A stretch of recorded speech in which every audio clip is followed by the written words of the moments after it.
streamed and podcast. Video recordings will only capture the speaker and students will not be visible. Your voice, however, may be captured if you ask a question. If you do not wish your voice to be captured, please speak to me or send me a note over here in the corner so we can pass the question to the speaker for you.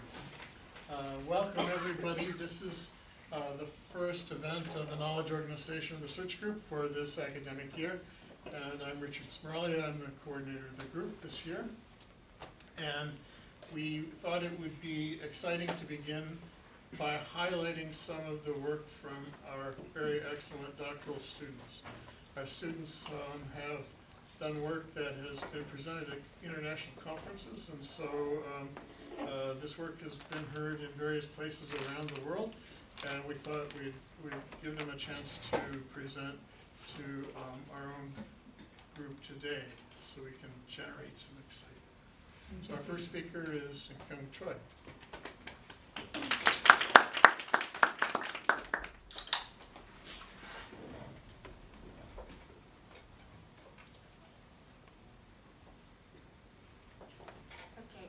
Hello everyone. I'm Kyung Choi, the third-year doctoral student here. Then actually, one correction is I never present this study to other conferences. So actually, yeah, I wanna use this opportunity for hearing the feedbacks and opinions, and yeah, to discuss about my research. Next year, Brazil. Okay, so yeah, actually this paper is the paper I worked on in the IO seminar courses with Dr. Smirali. Yeah, and actually after that class, I also expanded this study with Dr. Smirali as an independent study. So the title is User Study User-Oriented? The Domain Analytic Approach to User Study in Knowledge Organization. Okay, I will start with the background.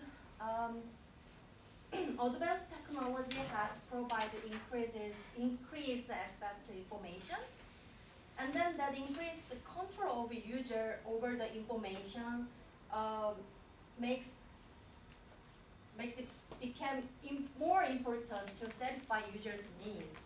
So, therefore, user-friendly became a desired goal of information system. But along with this trend, the term user or the user study has been widely used in library and information science. However, there have been some disagreement in theoretical and methodological frames of user study, especially in knowledge organization. Okay, let's look at some recent literature to support that statement. So as in many other disciplines in which services and products have developed a user-centered evolution, user studies that reflect users' perspectives have also been widely conducted in information system and process. But such a study lacks clear foundation in method and conceptual frameworks. So today's presentation in my study, I will introduce some concepts has been addressed in knowledge organization about the user studies. So maybe about methodology in user study will be my next goal. Okay.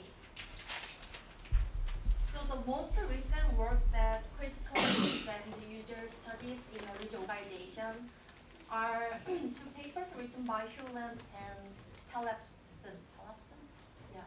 The Hewland said that he actually questioned the validity of user study itself.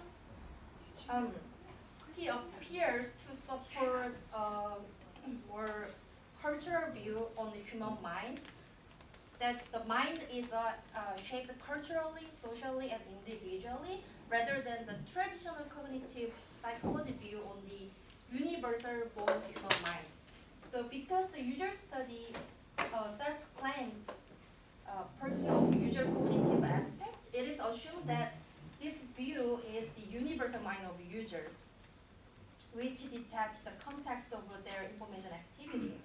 So, yeah, question about that the usefulness of user studies in knowledge organization.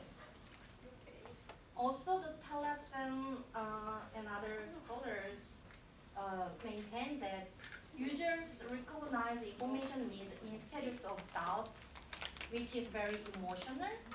And also, the user aims to acquire knowledge, not the information.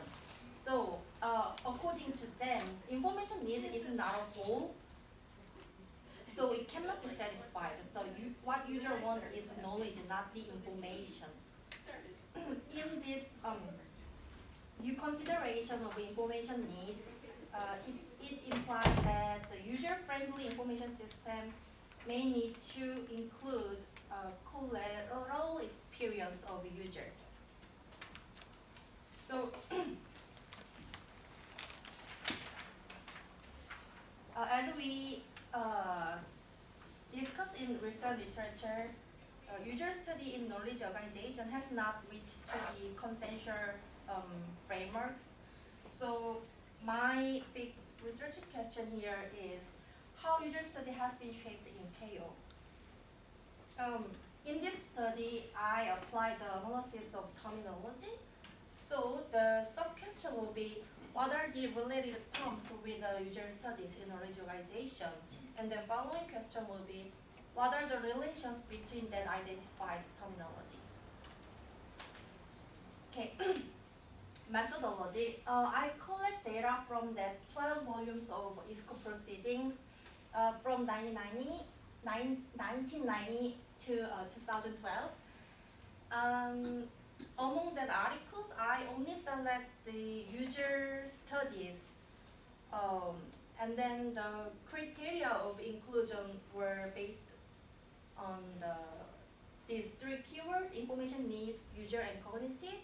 Actually, I use these three keywords based on my pilot study. In my pilot study, 6 terms actually were used to select the user study. The 6 terms I select were from the Huland Lifeboat for knowledge organization. Their website actually the well-known website as the by the Huland. Then the 6 terms were six terms consist of 2 parts, and then the first parts are the related to approach, so information needs, user, and cognitive, and the other 3 terms were about the methodological terms like a transaction, word association, and interview. But the frequency of these 6 terms in total 224 articles in my pilot study shows that the frequency of the methodological terminology is very small compared to the other 3 terms, so I decided to choose only these 3 terms: information need, and user, and cognitive. So based on these 3 keywords, I selected 130 articles which I consider as a user studies or related user study. Oh, and I analyzed the title and abstract of that articles because before 2006, the proceeding was not digitized, so it was impossible for me to see a whole body of literature, so I only choose to look at the title and abstract. For the data analysis, I use the WordStat, one of the text analysis software. I think it has its own strengths in terms of dictionary control, which allows the researcher to capture that phrase, such as a knowledge organization, not only the single word. Also, it offers a lot of visualization functions based on the statistic, like hierarchical clustering or dendrograms. So it's easy to use. But it has its own weakness also, because in this software I cannot control the singular and plural term, and also I cannot control the word stem issue. So search and searching will be separately counted. But this issue of singular and plural term actually gives me more insight from my result. Okay, I will introduce my result. Okay, so title and abstract from that 138 articles were analyzed regarding its frequency. The terms occurring most frequently were visualized here as a 7 cluster that are identified based on Jaccard coefficient. So actually, among these 7 clusters, I took out 3. This because it only has 2 terminologies. So I think the other 4 clusters are more meaningful than the 3 clusters I took out. So this 4 cluster indicate some interesting patterns with a singular and plural term of user. You can see here, users belong to cluster 1 with other terms like access, analysis, information, system, and systems. But the users belong to the different cluster with approach, subject, reader, and search. I think that is interesting. So I add another analysis to figure out if there is a meaningful differences between singular term and the plural term. So I visualize a proximity plot with a targeted term user and users. I will show you. So these are the proximity plot with the term user and the term users. And these are the co-occurrence terms with users and users. And then this bar shows how frequently they co-occur together with these terms. Okay. So green color represents the singular term of a user, and the red color represents the plural. So you can see some difference here. Okay. For the singular term, the green color systems and retriever is more likely associated with the singular term user. And then the search, subject, reader are more likely associated with plural term. So, in discussion part, I added this statement. In the analysis of term in title and abstract, as I showed you before, the users seem associated more systems and retriever, and the users are more related with a subject, search, and reader. So when it comes to using information systems, we may consider a user as a human agent who uses the system. In other words, a user can only exist in relation to a certain kind of system, whereas certain subject usually demands some consensus among a group of people. So I think it represents the collective view of user study, and then this represents the individual view of user studies. So from the literature, Badwen and Hurlan also pointed out the tendency to study the individual user in information seeking and retrieval. They emphasized, but they emphasized the necessity for studying the information needs of group of users, information seeking and retrieval with a collective view.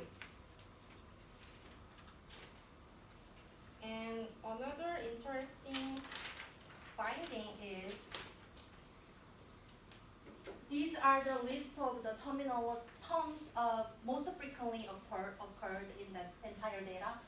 I picked these after excluded some two general terms like information, knowledge, or user. So, okay. I think most of these terms shows system-oriented terminology. Let's see the red color.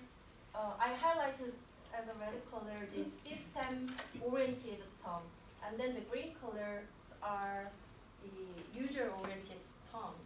So, yeah, it shows the most frequently occurs term in the entire data are the system-oriented. The Hewland concentrated on the unidentifiable boundary of user studies, pointing out many user studies in reality don't focus on users' real information problem, but utilization of the information system. Okay.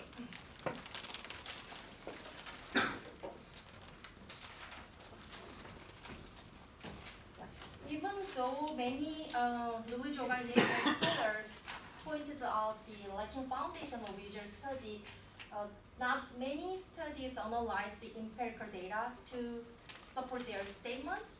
So I think that this study has some meaning in analyzing empirical data to test the statements. But I think as a future study, because in this paper, where the domain is positioned against the other domain, like information retrieval or information behavior, hasn't been clearly discovered. So my future study will be to look at the intersection of user study in knowledge organization and other domains such as information retrieval or user behavior study. Yeah, that will be my future goal. Okay, these are the references. And then please feedback questions are welcome. Say thank you. Say thank you. Oh yeah, thank you. Okay, we have time for questions. Or just your opinion about the user study in different fields like information retrieval or policy. Yeah, anything like that. So how did you choose the resources? I mean, you did the proceedings. I mean, Yeah. Did you see that as advantageous over doing journal articles? Or would they be about the same and it was just one or the other? I actually selected ISCO proceeding because it is one of the very active venue for the knowledge organization scholars. So, yeah. So you thought it would be pretty representative then? Yeah. Great.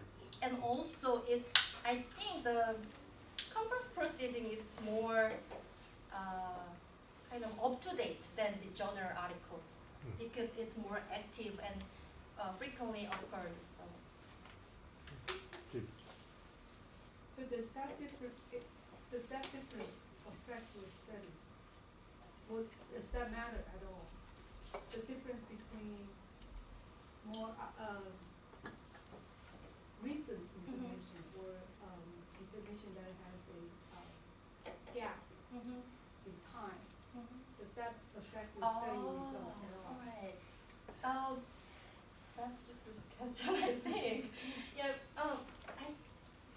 Because in general, the conference paper has more broader scope in terms of they are affecting more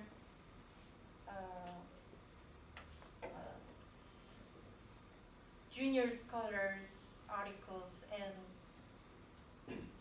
yeah, I mean the journal article is more strict to accept. So I think the conference paper will reflect more broader general concept of user studies here. That's why I choose that.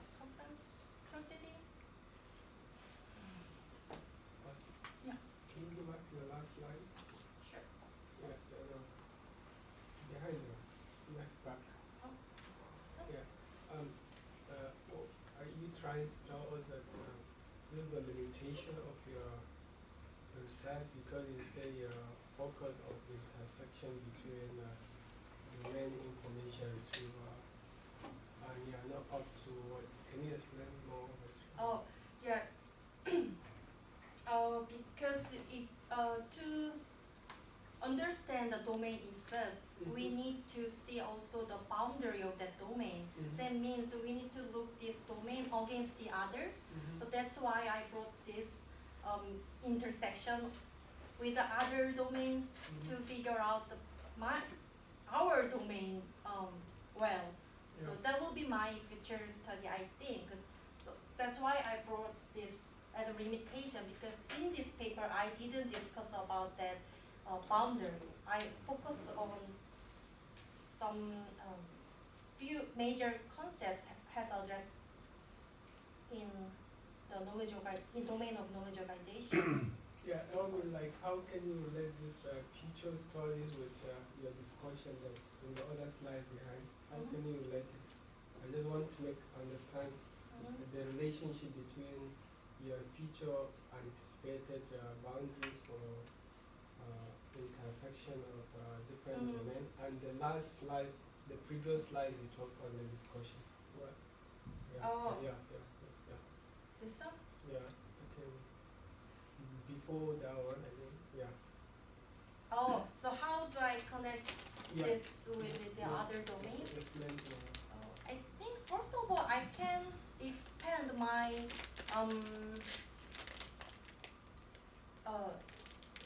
the data to other domains. Like I will collect not only the knowledge organization related article, also the information retrieval article from the major journals or conference paper. Then that will give me some idea of comparison or finding similarity and differences between these two different domains.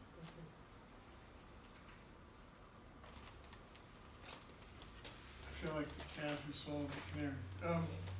This happened to me at CR last week. Two people who didn't hear my presentation came in and asked me questions, and I felt like saying, but, the whole last half hour over again.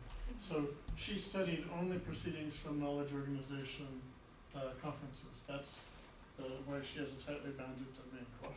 And 67% of all publications in knowledge organization domain are in the proceedings, because the journal only has 6 articles 6 times a year.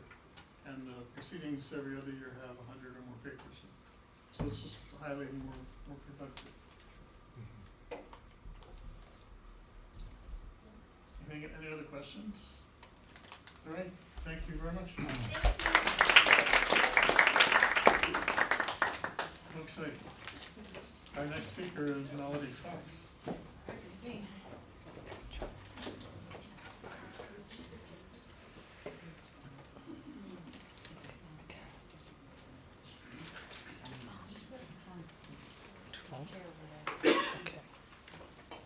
Okay, I am going to necessarily fly through this because it's a massive amount of information. It's my dissertation research, and so I'm going to keep it at a high level and I'm going to fly, so just be warned. Okay, so what my project is I'm looking at the epistemic approaches behind a formal classification of gender at certain points in time, and that case study I'm using is the gender classification in Dewey Decimal Classification. And to detect that epistemic influence, I am using a Foucauldian genealogical discourse analysis on the DDC itself, and then reviewing the medical and legal discourses and meta-narratives that are going on at those points in time. What do I mean by discourse? Discourse can be text, it can be utterances, it can be images. Foucauldian discourse analysis calls for internal discourse, in which case I'm looking at the DDC itself, any introductory matter, the publisher's notes, and then in more recent editions, the website and the Dewey blog. And then the external discourse I'm looking at is, for the medical and legal, is things like case law, legislation, legal dictionaries, medical jurisprudence texts, medical research, psychological and sexology research, and standards of care, and any other place where we would look at the defining of sex, the formal defining of it. Intersex and trans discourse is where much of this defining happens because people are trying to they have an urge to make necessary and sufficient conditions. What is, and those are the cases where it's unclear. And so that's the majority of the literature that I'm using refers to that. And I will be using the language of the time period if it is, just so you are warned. So epistemology, as we recall, is the study of knowledge and knowing. And how this relates to human groups is how much agency the objects have in defining themselves. So are they subjects, are they objects? And this is crucial for marginalized groups that have been historically denied self-definition. So it asks, who constructs these categories? Who has the authority to do that? Who defines what it takes to belong to one of these categories? And then how stable or unified reality is. Is it one stable reality, or is it something that is completely dynamic and changing at all points? All right, so the methods, I'm using Foucault's notion of the constitutive nature of power in microlocations to define subjects. And what this just means is that Foucault believes that the subjects are created by the discourse. It's not transcendent, so there's not this concept of gender that's floating above that is true and right. It's just however gender is defined, it's whatever the discourse says it is at that point in time. So there's really no true or false. What are the epistemic clues I'm looking for in the discourse? Is there a stated or unstated authority that's saying I'm the boss and I get to make these decisions? What are these characteristics that define the things? Rhetorical space. This is a concept by a feminist epistemologist that just looks at how seriously a given object or concept is taken within a certain space. And you'll see some examples of that later on. Ontology is what we would consider warrant in this case. Fallibility, is it something that is changeable or can fail, or is there a universal truth that we're looking for? And then of course, simple things like tone, diction, and language that give a lot of clues towards how people feel about certain things. All right, so what am I looking at? The DDC has undergone 4 major changes in how it classifies gender.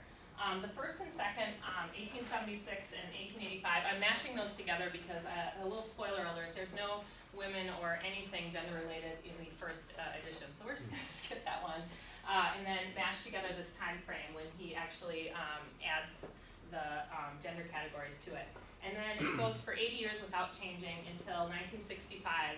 And in 1979, those are unsurprisingly active periods. And then there's incremental changes until the 23rd edition in 2011. I'm just going to briefly touch on that. Okay, so diving right in. The late 19th century, this is the medical meta-narrative. And again, this is keeping very high level. The physicians their goal is to find the true sex of a person. Usually they're talking about people who have displayed, a variation of genitalia, so they can't tell if they're a man or a woman. It's their job to decide which sex they are. And so their goal is to find the true sex, and they are the ones who know this. They don't bother asking. And the reason for this is they want to make sure that everyone has a chance at heteronormative relationships and procreation. The goal is to make sure that we have it right so that someone can get married and have babies. We want to avoid any kind of same-sex intimacy, and we want our men to be able to satisfy their sexual appetites. If you disagree with the doc, if you say, well, I'm actually not what you say I am, then that means you are deceiving them in order to gain some sort of privilege, whether it's vote, property, same-sex intimacy, whatever you're trying to get at.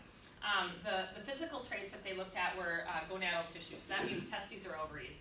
And otherwise, if it was still undetermined if you had both, or if you couldn't see inside, because the problem is that at that point, surgery was not developed enough. Usually they had to look inside dead people, and they wouldn't find out till after the fact. So they look at things like, voice, likes. One case was settled because the person enjoyed matching fabric swatches, and that made sure that they would determine that was a woman then. How hairy they are, and so forth. Again, the doctor is the ultimate authority. At this point in time, phrenology is also popular and has some influence, especially in the Albany area. This is, again, the science of your head size and the bumps on your head, and that determines. And phrenology is very much about the woman is responsible for passing on all negative traits to their children, and it's really amusing, but it's very popular, and you can see its influence. On the legal side, at this point there's no common IDs except passports, and no one really traveled, so it wasn't that big of a deal. So there was no check the box male-female issues at that point. Single women had the same rights as men, and the second you got married, you were rendered incapable. And this is a legal term. If you're incapable, you cannot enter any contracts, you can't practice law, you can't hold any elective office, you can't do anything. However, if your husband dies or whatever, you are all of a sudden capable again. And I think the term in the legal dictionary was like an idiot coming to her senses, or to his senses, a married woman is capable again, something like that. There's also this sort of tone throughout the legal dictionaries that men are henpecked, and that they are legally allowed to make decisions without their wife controlling them. Their wives are legally required to follow them wherever they go, and they are legally allowed to, the women are legally must be devoted to their husband, and the men are allowed to mildly correct any behavior that they see unfit.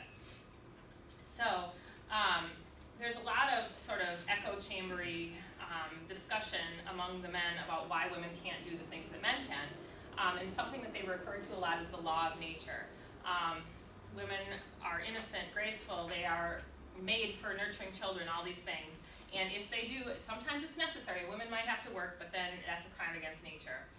This last quotation is from a decision that barred a woman from becoming a member of the bar. It was a rejected application for a woman to become a lawyer. And it's an interesting quote because it says, "We want to encourage the modesty that is natural. We realize that it's probably a pretended weakness. It's not real." So in other words, we know they're not really this way, but we want them to stay this way anyway.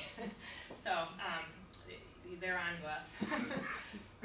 All right, so medical jurisprudence texts. These are texts where doctors advise lawyers on the medical aspects of cases, things like toxicology or bludgeoning, like what angle does the knife go in. And so there's always some things about gender in this. One is legitimate rape. If you know the story of Todd Aiken in 2012 saying something about legitimate rape, in the medical jurisprudence text that was rendered absurd in 1820. It's still believed by our legislators here in 2012. You often saw concealed pregnancy. There was always a chapter on hermaphrodites, which we would call intersex now. Doubtful sex, which is also intersex, but it's intersex where someone could not really see a prevailing sex, someone very, very androgynous. And then concealed sex would be trans behavior. So anyone cross-dressing or whatever. There's no really any legal basis for including the trans stuff. It just, there was a very gossipy tone in these texts. Lots of exclamation points, and lots of like third party. I know a guy who had a case who, which they never even witnessed. So looking at the DDC. So this is women's first entry into the DDC.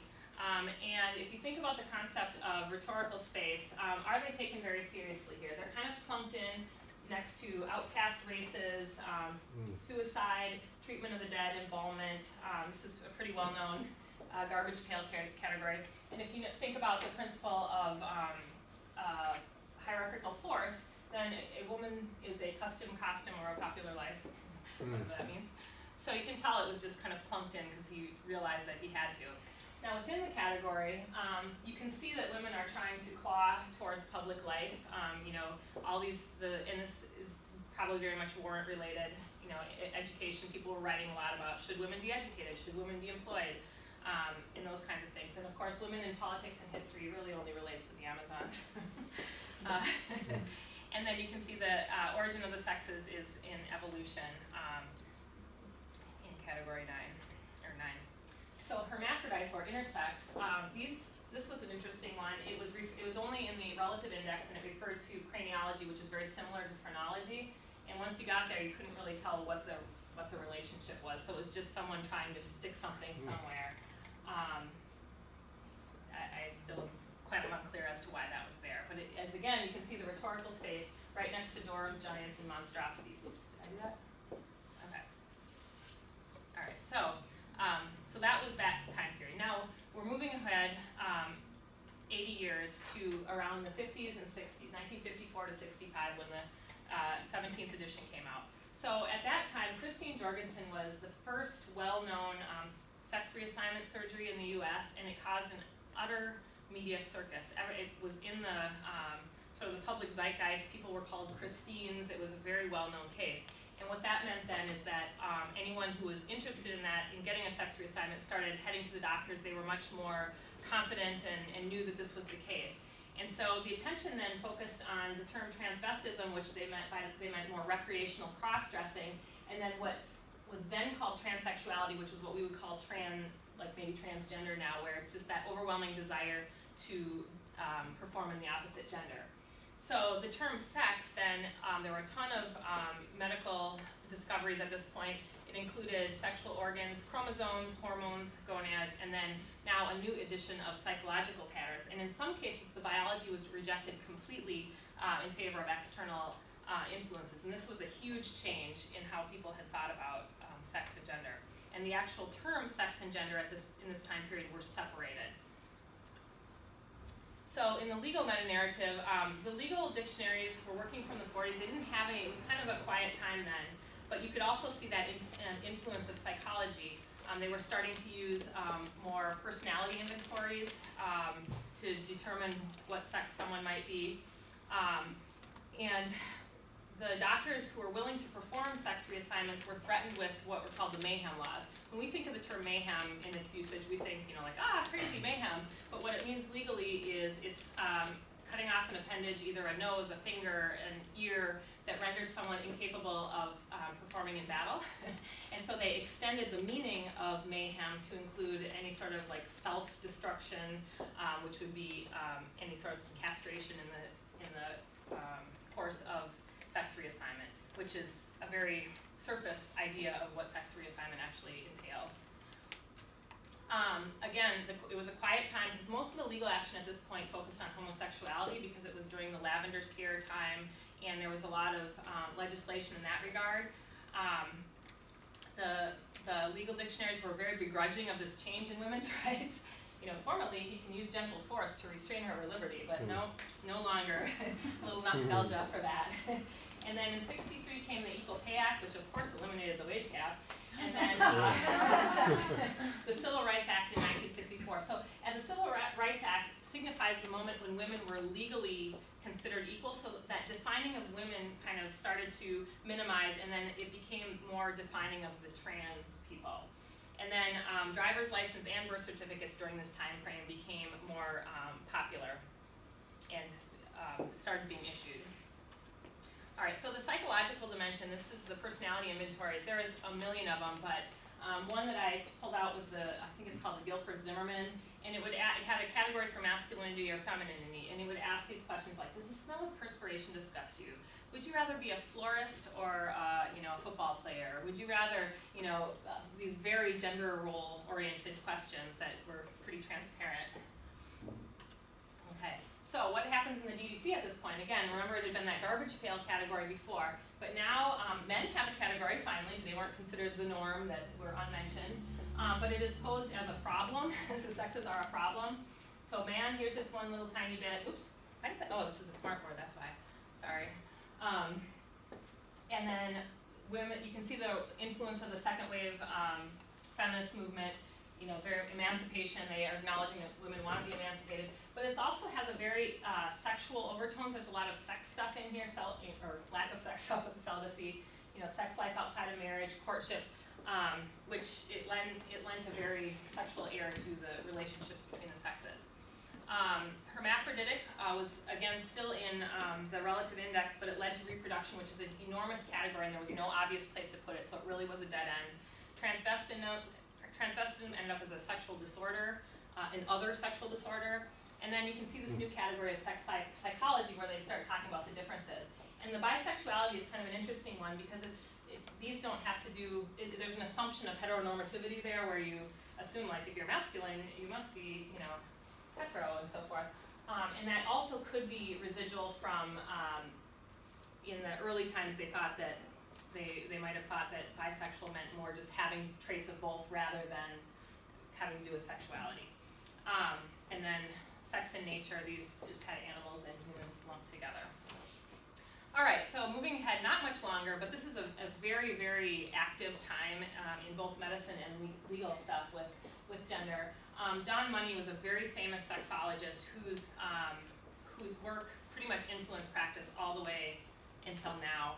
And his ideas were that the doctors and psychologists would determine optimal sex for a baby when it's born, an intersex baby when it's born, and you can force the gender on them. It doesn't matter what their physical being is at all. As long as the parents enforce it and the doctor enforces it and it is surgically corrected, then it's fail-safe. Then they will be whatever you want them to be. So this included chromosomes, hormones, psychology, and so this one influential intersex case that John Money was the major investigator in, it influenced practice for 50 years, and then it turned out in the 97, an investigative reporter did a work on it and found out that it was all a fraud, and he had falsified his results, and so all of medical practice still relies on this even though it was fraudulent. So fun. Moving along with the medical meta-narrative, you're starting to see some blowback from the increase in medical sex reassignment. What's happening is that people are having reassignments and then they're getting married and then they're getting divorced, and then there's all this, was it valid, was it not, was it a same-sex marriage, was it not? And so you're seeing many more cases. Corbett versus Corbett is, it was the very influential English case that had influence on the US law. They evaluated the sex at the time of birth. So whatever you were born as, that's what you are. And then 6 years later, the opposite was determined in JT versus MT. So they evaluated the sex at the time of marriage. At that point, Title IX gets put into place. And the biggest concern is fraud and the validity of marriage as it pertains to property rights. It's all about who's inheriting what. They didn't really care about the same-sex marriage that much. It was more about who's getting the money. So what happens in the DDC? The sexuality is gone out of it. It's completely men, women, social roles. You still have this sort of, these special women categories that you wouldn't have for men, but the sexual aspect of it is gone. And then hermaphroditism actually gets its own number, but it's now a sexual disorder.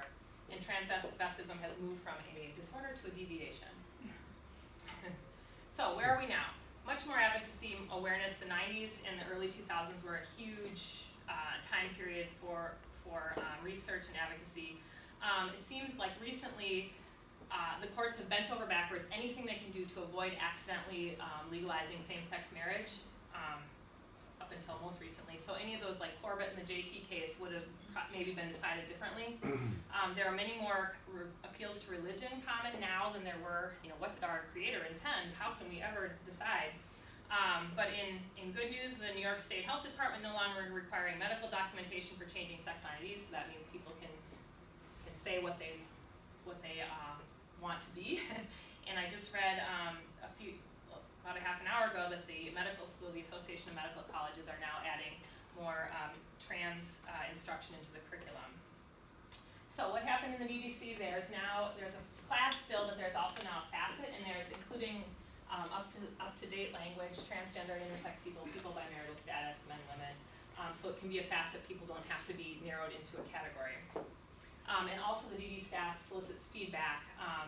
I wouldn't call it a user study, but they have at least asked the public for assistance in determining these categories.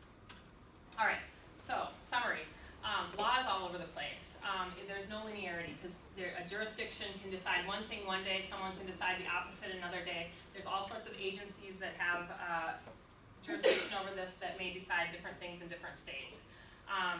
The medical and DDC, there's much more of a trajectory going one direction. The legal decisions and policy are administered often by people who don't understand it or people who are low-level bureaucrats and don't know what they're doing. They don't know how, there's no sensitivity, they don't know what's going on. So that also influences things.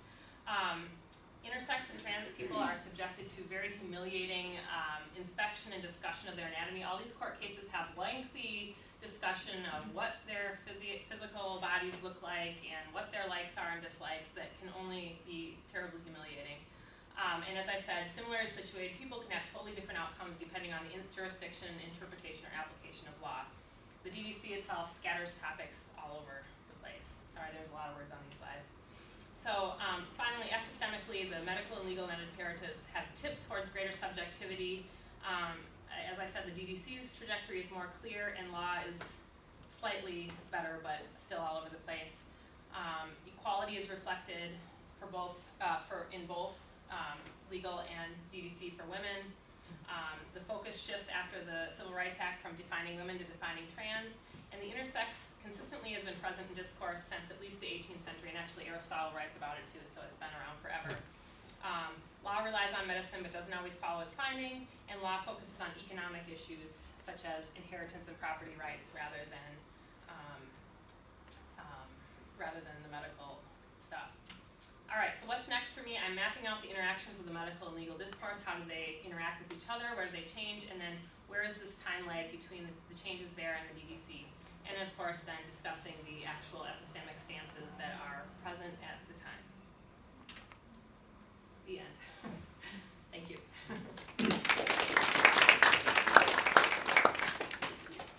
One question. I have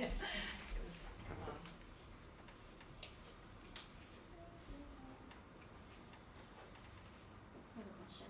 Okay. So, when you showed us how the DDC moved an Mhm. item from, or maybe added an item, Mhm. are there notes that you can refer to learn more about why it was placed there, or how it relates to the other topic? In some ways, the DOE has, when they make changes, they give sort of an introduction as to why. I haven't been including that as much just because it's so, like, you know, too much right now for a little presentation.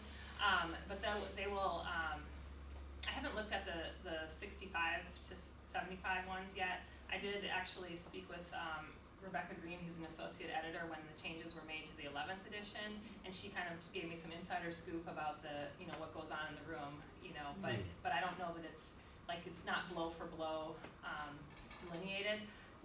With the current thing with the blog and with the, they put out white papers and they'll ask for feedback. And you can actually look at the DDC blog right now and see they put out white papers on how to, you know, what should we do about transgender and intersex and asexuality? Like, what should we do? Help us. And then people respond. But then the problem is that like maybe 5 people respond in the whole world. You know, it's the internet, but only 5 people found it and felt the need to respond. So they do have that publicly, and then, you know, in the changes to be made, they will talk about that too. So, anything else? Yeah. Do you think like the current update of DDC has touched everything of discussion, or there are something yet to be? I don't think it'll, that's kind of the overarching thing. I think we can be deceived into thinking whatever is current is the most correct because it's what we know. We can't recognize our biases of the time. I think if we look at it, we could probably recognize a lot of things wrong with it. I mean, anytime putting someone in a category, the DDC is not perfect. And it never will be, and it's not, I don't know that it's meant to be. I mean, Melville Dewey even said, you know, I'm not going for theoretical perfectness, I just want it to be useful. Yeah. And so I think the useful versus perfect is kind of the big question. I think that there's some problems now with like gathering, like how you can't gather by facet. So that kind of, if you're gathering information, then those might be left out. So there's that problem too. You can still go by the category, but not by the facet. Thank you very much. And I'm continuing to demonstrate the diversity of KO research. Youngju Park.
wanted to know how to enhance data curation in cultural heritage information, especially for information sharing. And this is a case study using open government data.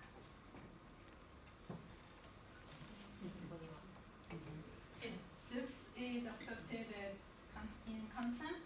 So me and Smirgoya was outside, and I'm going to present in TSDAC, Germany. And I acknowledge it to the librarian at the National Library of France. So the background of this study is first, recently the government started to open and publish open government data to the public for transparency and communication channel. But the characteristic is it is unstructured in heterogeneous format, or sometimes it is messy. And this is an example that I collected data.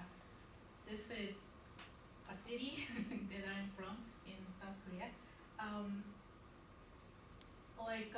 In government, like US and UK and Asia, they publishing open government data, but these were what I was able to collect because I visited US government data, but that had like 010101 for survey data in library, so that's why I used Korean government data. And CDAC-CRN is a conceptual reference model, especially for cultural heritage. And this is actually started for museum, and then it is extended to cultural heritage. So that is why I chose CDAC-CRN for ontology mapping. And this is international standard for knowledge sharing and integration of cultural heritage information. So to explain more, this is how I can map. So this is, if I click, then it moves here, and then each one shows identifier and what it is, and gives me examples. So people like me can map to study. So this is another example. So this is like a predicate, if it is IDF, a predicate like KOrg. And other cultural heritage. What cultural heritage is? It is how cultural knowledge that brings universal value from the perspective of history, art, or science is transmitted. Especially it is galleries, libraries, archives, and museums, which is called CLAM these days. So I wanted to collect one of these.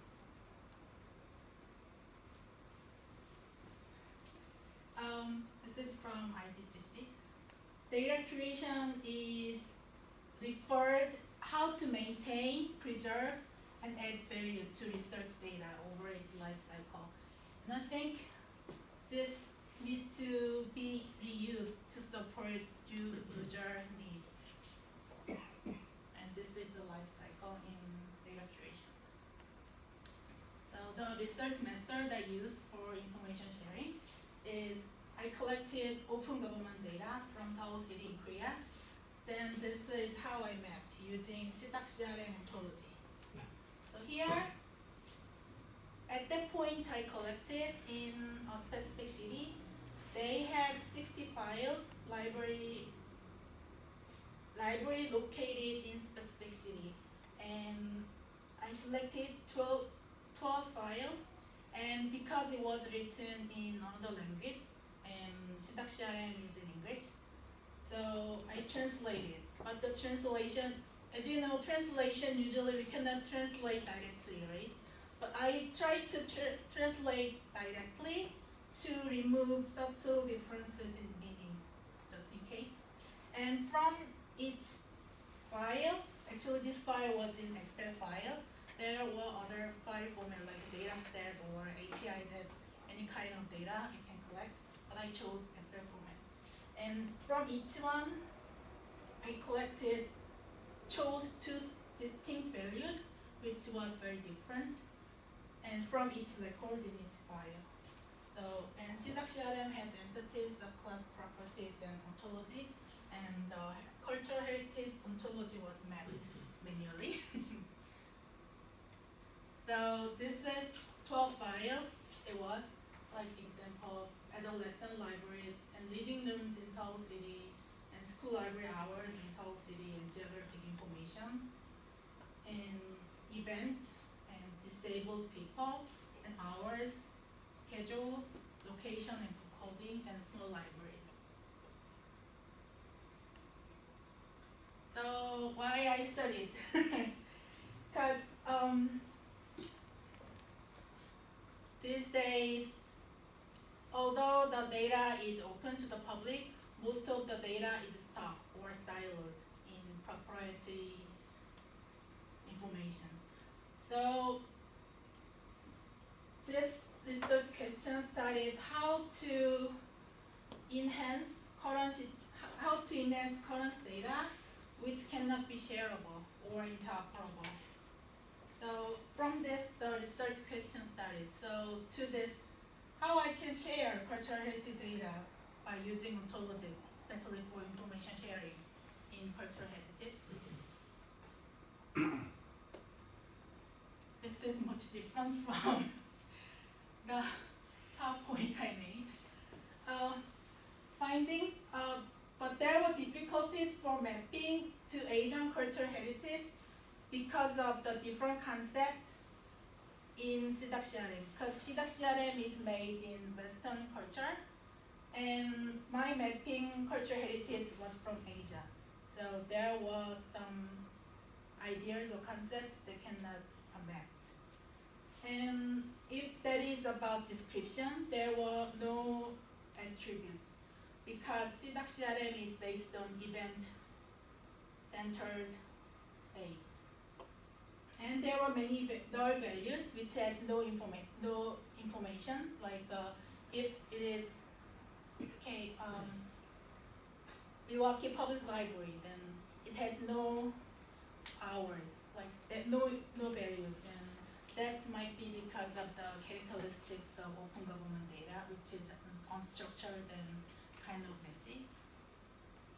So that brought challenges and difficulties to create semantically equivalent mappings. So the discussion, what needs is, what we found is, so the ontology mapping, the knowledge or domain expert is very important, because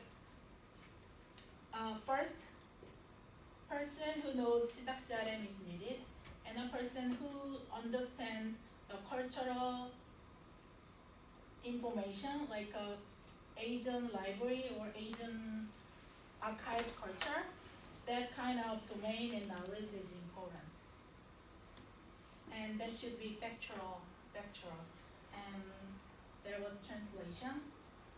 And as I said, if that is related to description, there was no instruction for mapping.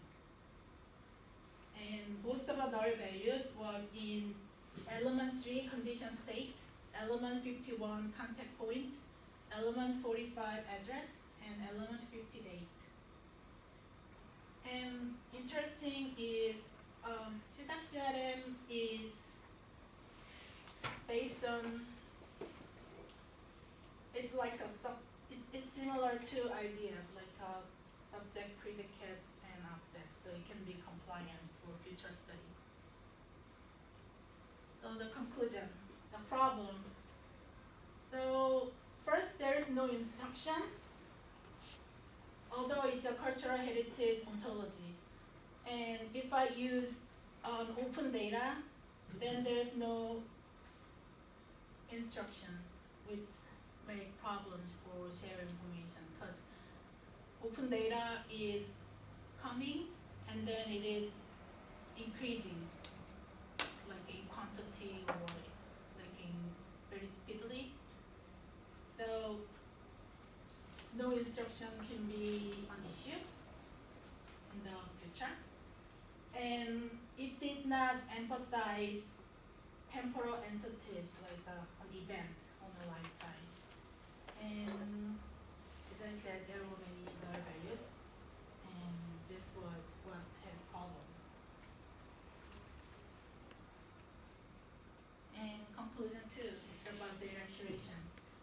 said, data curation means how to maintain, preserve, and add values to research data over life cycle to enhance data reuse at the end to support new user needs.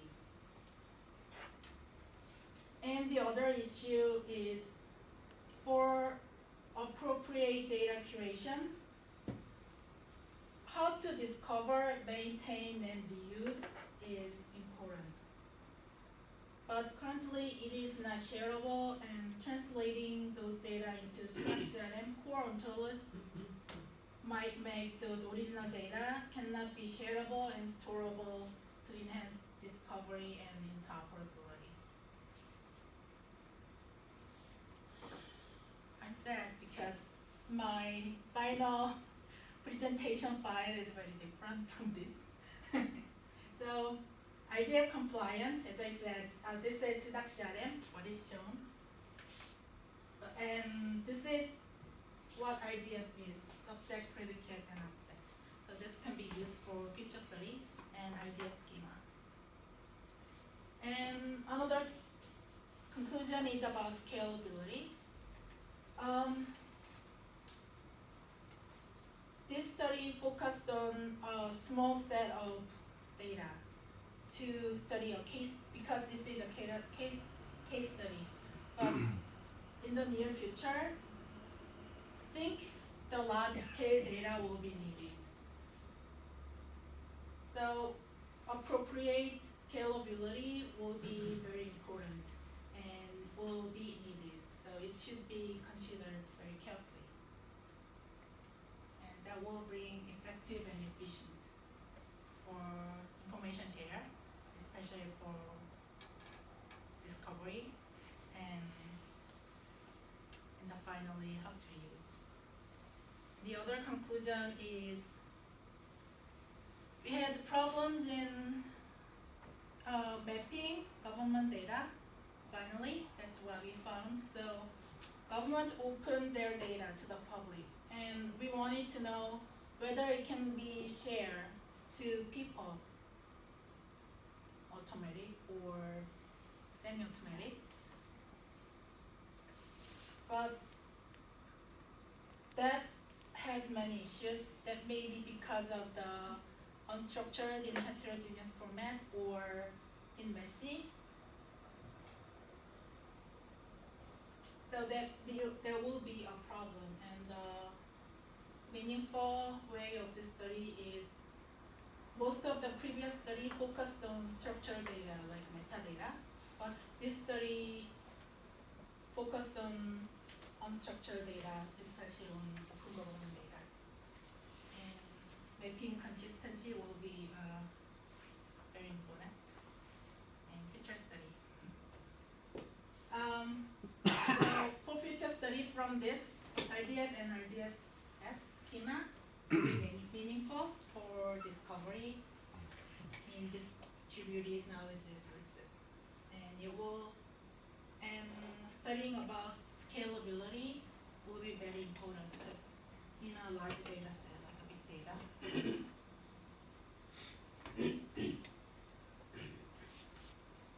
This is exciting. All right, thank you.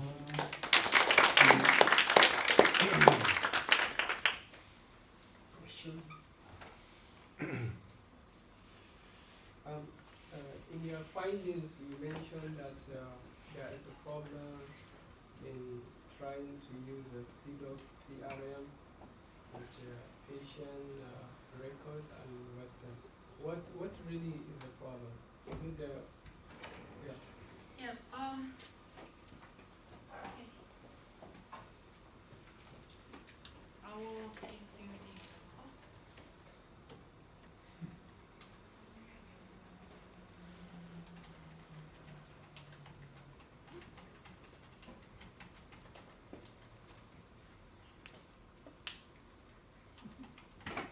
Log in 7 times.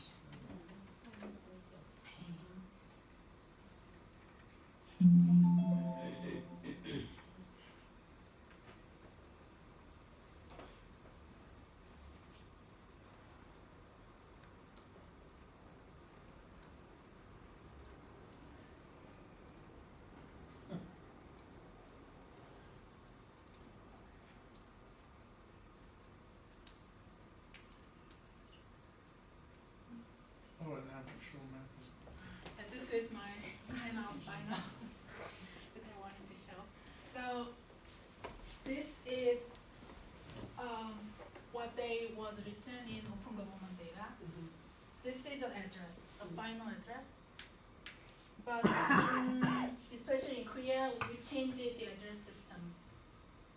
What we used for over a decade to make the address simple.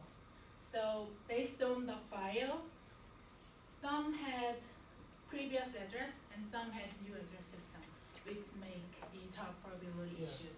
And Asian address system is, because it's a direct translation, so it is address dong, address mountain, address master, address slave, and this did not make any sense.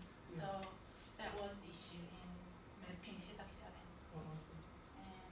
And facility name, this is library name actually, but here maybe because of the government data or whatever issues, it was written differently. Like a facility. Yep. Any other questions? There were like no information. And some have, this is a new address, and the previous one was what we used before.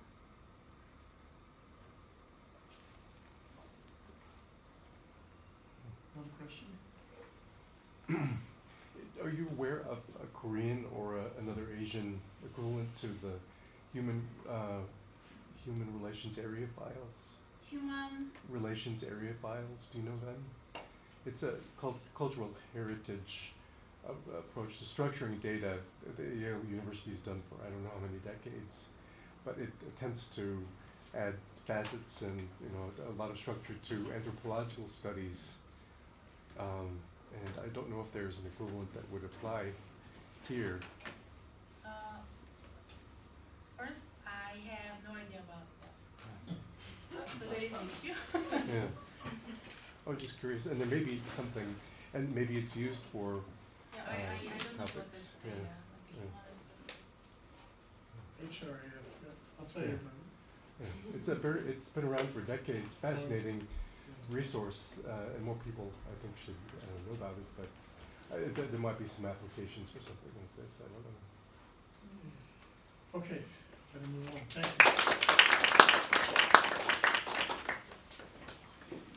you. And our fourth presentation is from Laura Ryden.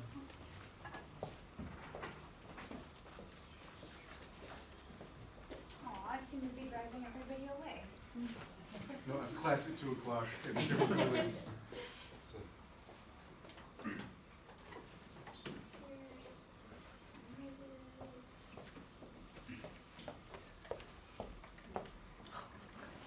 It's cold outside.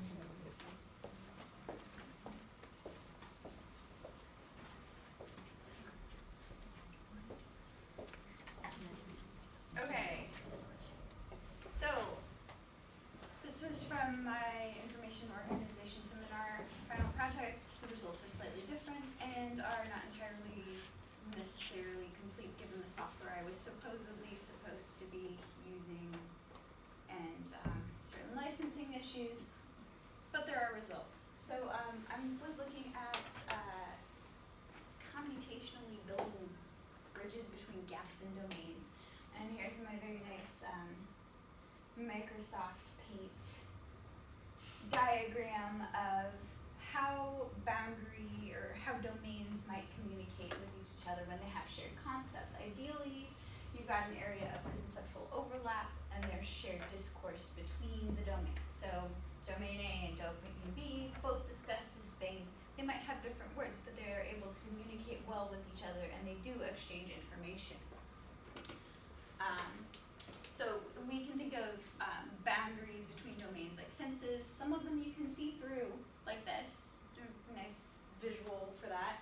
And then sometimes things are siloed in different ways, and you might be able to have somebody who's a boundary spanner and interacts with both sides of the fence, but they may not do it well, or the people aren't cooperative. So you get issues where you have your domain, and then people use these terms in this domain, and then they have a different set of terms over here, but maybe they share one or two. And so it's not really mutual discourse because they're not communicating well. and there's no exchange of information. So this is frequently what happens, especially in the sciences. People will be publishing about the same things, but they won't be using the same terms, and so researchers in interdisciplinary fields don't know what words to look for, or what terms to use when they search. So then we have miscommunication. So you get issues like this when there are false boundary objects, like when people in a new field use a term that is from another field, like Joe Tennis's use of the word ontogeny. So you can search for ontogeny, but unless you search for subject ontogeny in quotes, you're going to get a whole bunch of stuff related to biology, which might not be what you're looking for. So my research questions were, what are areas of conceptual overlap between two conceptually similar domains studying the same phenomenon? So for this, I chose the research specialty of network theory, and the domains I chose were the social sciences, general, and economics and business as defined by Thomson Reuters. I did this because they have clear categorization of all of the sciences. Now, the top level domains that I chose were the only ones that were clearly delineated. So this is how I sliced up the domains by using this, because the 172 broad subject categories, each article or each set of articles in a domain would be assigned to multiple categories, which means I can't analyze it statistically, so I had no clear lines there. They provided a strict hierarchy, or the essential science indicators provided a strict hierarchy for classifying journals into the 22 categories, and that made my life easier after I figured that out. So, choosing the two domains from this, I chose social sciences because it had the most publications in network theory. So I had a clear Zipf-ian distribution for all of the 22 categories, and then I chose, this is a qualitative step, I chose the secondary, the other domain based on its proximity to the social sciences domain as calculated by other people.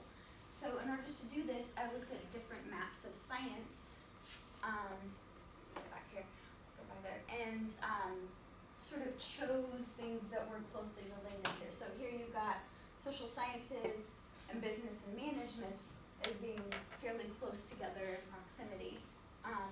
And if you look at this, what's his name? Leidesdorf map of science, you can see that the social sciences,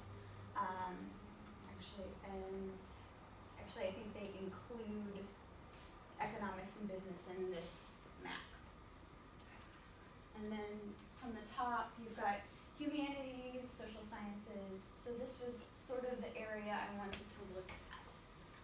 I'm going to go back to my methodology. So I gathered my data from the Web of Science, which means I downloaded all of the records 500 at a time, and you all know what joy that is. I joined into the files, then I used the Essential Science Indicators file to categorize everything. And I did that just by assigning numbers 1 through 22 to each of the categories, because if you know statistical software, if you're going to analyze anything, you can't use a word for the name of the file. So for the data processing, I examined it in situ just to look through, make sure things were consistent. I exported the CSV file, and then I had to do some magic with Access to join the journal titles with all of the, because the journal titles weren't always in the file, so I joined the journal titles based off of an ID for each record. It gets really long and boring, and it made me very frustrated.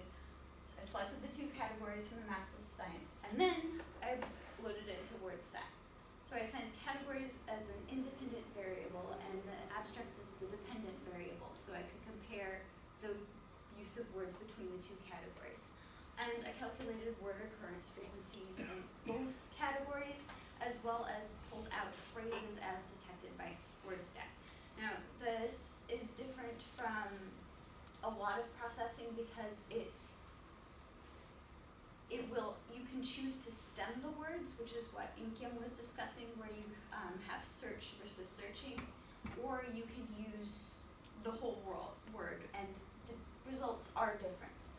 I'm gonna load it back through Excel. I looked at some concordancy and examined the n-grams and collocations of words as they occurred in the files, and then compared the results, coded the results, and ran my statistics. Here. So the category counts the files, as I say, they follow zip distribution or Bradford distribution. So I've got social sciences, economics, and business, and all of this. And these are all of the ESI categories that discuss network theory. This is just a word count distribution. It's comparing social science to economics and business, and you can see they are fairly close, but they don't quite match up for what terms are being discussed most. But in both, you can see that network is the top term. Maybe you can read that. The top words in both categories, as detected by WordStat, when they are overlap, they are bolded here. There's a fairly nice exchange. I think this is the top 30 or so words. And the phrases, I thought, were more representative of shared concepts. So we've got network theory, social network, actor network, social network theory, actor network theory. These are all of the phrases that occur in both domains. What we do also see is we get some of this academic, I'm just calling them academic stock words, like future work research, empirical research, or if you have the stop words in there, this paper, so that becomes its own unit of something that is commonly used. It becomes a garbage word that you don't need to examine. It's not a concept that paper is discussing. It's talking about the paper itself. Top phrases in social sciences were public health, institutional geography, carbon emissions. So these types of ideas were frequently discussed, and so the frequency is the number of times the word occurs, and the number of cases are the number of abstracts in which the phrase occurs. So that is important. And the phrases in economics and business, you can see network position actually occurs in more cases than new venture, but new venture occurs more frequently than network position. So I had to deal with this sort of jockeying of numbers because I was looking at multiple counts of things, which is why everything looks a little bit funky because there's no good way to visualize this. So what I found was that there was a significant overlap in the phrases. 61% of concept phrases were shared between the domains. The social sciences had their own phrases, and economics and business tended to have more diverse phrases. So the phrases that occur in both domains, the social sciences is in purple and economics is in blue. We've got network theory, actor network theory, social network, actor network. All of these occur together in both domains. So these are potential points of mutual discussion for these domains. The n-grams were just what were pulled out in natural language. So these have stop words in them, but they are important to think about. And there were things that I had to go back and check in concordancing, like ANT. ANT is short for actor network theory. So things like that you have to go back and examine when you're doing this type of analysis, because otherwise it just doesn't make any sense. Here's just a view of some of the concordancy with the top single words, and each one of these are there's a certain window, and I can go through and sort of examine, and if something were to jump out at me, I'd click on it and look at it more closely. So I ran a pairwise t-test on single concept words and concept phrases. And for the concept phrases, I did both with the long tail and without the long tail. So I cut it off at words that were starting to occur like only once or twice for actually for the phrases. So what's really interesting is that there's more overlap. There's more overlap between the single concept words. There's more overlap between the phrases than there is with the single words. And for some reason, the results of the t-test for the concept phrases were not significant. They were both below 0.00. But the single concept words were significant. So considerations for this are the broad domain categories I used and the academic stop words. I did not account for the academic stop words because that's a hugely qualitative step and would be its own project to go through and figure out exactly how people talk about their research that is not related to the actual concept terms in the research. So that's the ones that I noticed most frequently were paper, research, analysis, approach, article, paradigm, sample sizes. I did select matched sample sizes. There were 295 abstracts in each category. I have the number 295 because that is the number in economics and business that actually had abstracts. And then I picked that many randomly from the social sciences, just how it worked. So match them. And also the cutoffs for the data for the t-test could give drastically different results. If I were to go through and remove different words, the results would be different. So one of the things that I would like to find is a better way to delineate domain boundaries. And different people have different ways of doing this. They can do it geographically, by institution, self-identification by researchers. People are going to call themselves different types of researchers depending where they are, who they work with, what their background is. Even we do here, so that's something we need to keep in mind. So conclusions, there was a significant amount of conceptual overlap between the two domains. 61% of term phrases were shared. These are the shared phrases, so this is the what was being discussed.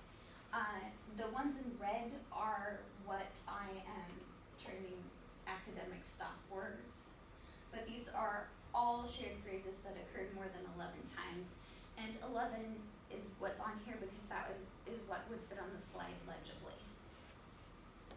So if you want to look at that for a minute.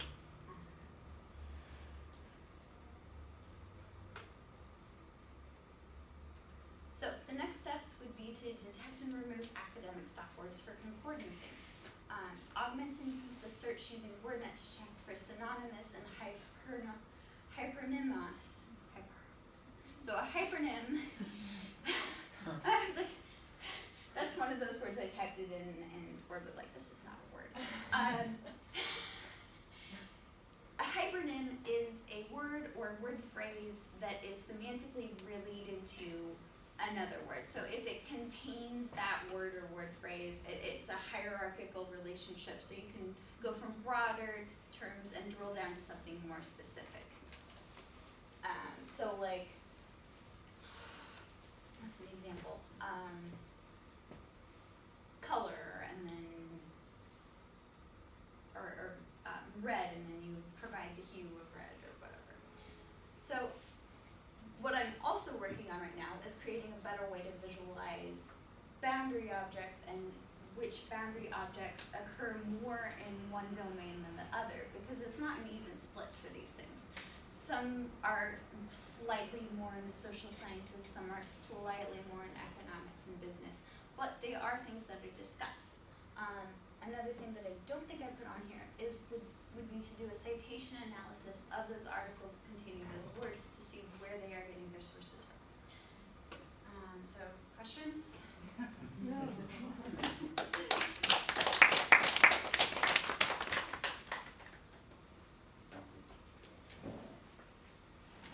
Yeah, could you go back to the diagram of the miscommunication? Maybe The one first I one? made? Yeah.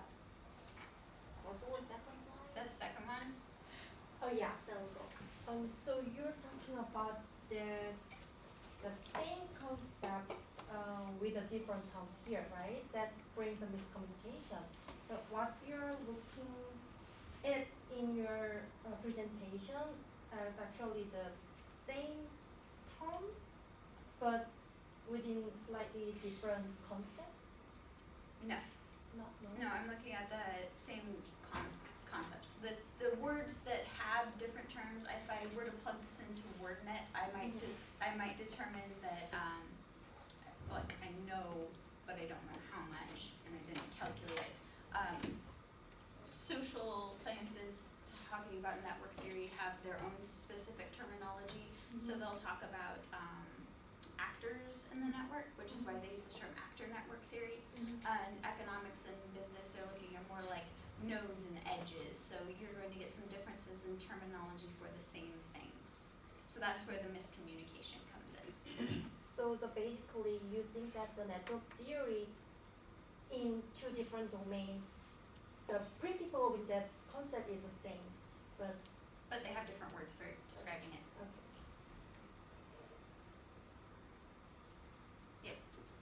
The other thing, you can try the social network analysis software like Doctoral. Yeah. Maybe try to see what are the primary terms across domain and what are the proliferate terms, so you can have the other ideas of comparison. What was the name of the software? That's called Doctoral, Netdraw. Okay. Yeah, I've looked at it in Saitu, which is another network analysis software. Right, then it can show you visualization of the terms and their relationship as well. Yeah. Okay, well, thank you all very much. Join us next Thursday, same time, same place. Dr. Catherine Lamar from the University of Illinois.